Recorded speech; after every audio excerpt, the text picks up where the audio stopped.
Hello बच्चों, चलिए प्रश्न को पढ़ते हैं। प्रश्न क्या है? निम्नलिखित में से कौन से ऋण आयनी अपमार्जक हैं?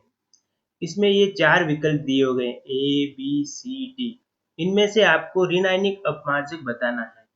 उससे पहले आपको इस प्रश्न के लिए जो अपनी मुख्य अवधारणा होगी, मुख्य अवधारणा है मुख्य अवधारणा क्या है? ऋण आयनी अपमार्जक क्या होता है? पहले आपको पता होना चाहिए कि ऋण आयनिक अपमार्जक क्या होते हैं। तो ऋण आयनिक अपमार्जक वो होते हैं लंबी श्रृंखला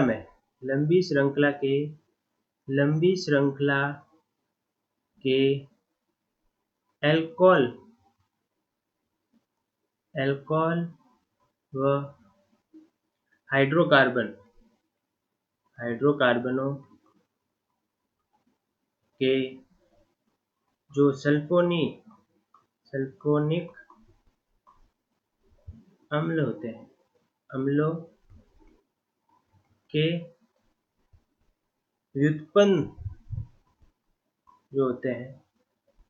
होते हैं वह ऋण आयनिक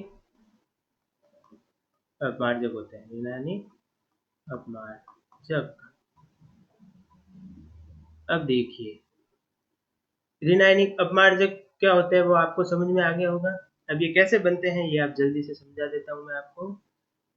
CH3 यह एक लंबी श्रृंखला का कार्बन यौगिक है, अल्कोहल यौगिक है, लंबी श्रृंखला का। इसको जब सांद्र सल्फ्यूरिक अम्ल से क्रिया कराते हैं तो सल्फोनिक अम्ल प्राप्त होता है आपको।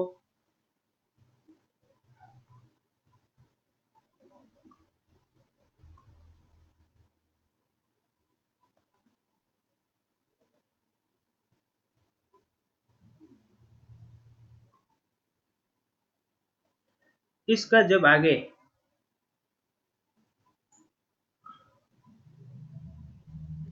अभिक्रिया कराते हैं सोडियम हाइड्रोक्साइड से तो लवण का प्राप्त होता है और वह लवण ही ऋण आयनिक अपमार्जक होता है।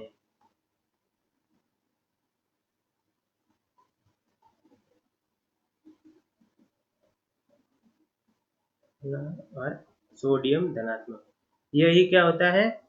ऋण आयनी अपमार्जक। अब देखिए विकल्प देखते हैं। जो पहला विकल्प है आपका, उसमें क्या है? सल्फोनिक लंबी श्रृंखला वाले अल्कोहल के सोडियम लवण। तो ऋण आयनी अपमार्जक कौन से होते हैं? अल्कोहलों के सल्फोनिक अम्लों के जो व्युत्पन्न होते हैं वही ऋण आयनिक अपमार्जक होते हैं। तो लंबी श्रृंखला का अल्कोहल के सोडियम लवण जो सल्फोनिक होता है। तो जो पहला विकल्प है यह ऋण आयनिक अपमार्जक होता है। अब दूसरा विकल्प देखते हैं, स्टेरिक अम्ल और पॉलीइथाइलिन ग्लाइकोल की एस्टर। तो ये नहीं होता है। दूसरा विकल्प देखते हैं, एमीन के एसीटेट लवण, एसीटेट ऋणायन के साथ बना चतुष्क अमोनियम लवण। तो ये भी नहीं होता है। अब जो डी विकल्प है वो देखते हैं, सल्फोनेट लंबी श्रृंखला वाले हाइड्रोकार्बन। तो अभी हाइड्रोकार्बन के सल्फोनेट अम्लों के व्युत्पन्न ऋण आयनिक अपमार्जक होता है। तो विकल्प डी भी ऋण आयनिक अपमार्जक हैं। तो विकल्प ए व विकल्प डी ये दोनों आपके क्या हैं? ऋण आयनी अपमार्जक है। उम्मीद करता हूं आपको समझ में आया होगा। धन्यवाद।